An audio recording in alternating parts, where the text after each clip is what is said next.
Okay, I've got my 2004 Ford Freestar minivan. I've been having some issues, insufficient EGR flow, just having problems, and it seemed like I've been missing for a while. So talked to a friend of mine who's a mechanic, and he replaced the EGR, and it seemed like replacing the EGR helped. We've got a brand new EGR assembly here, and sure enough, he replaced the EGR and it helped.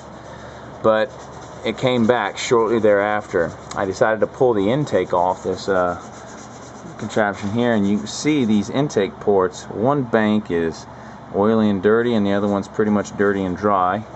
Same thing for the intake ports on the engine. We've got one side nice and dry. You can see in there we've got some carbon buildup, but nothing too bad. And then we've got our right bank, 1, 2, and 3, and they have quite a bit of sludge and oil buildup.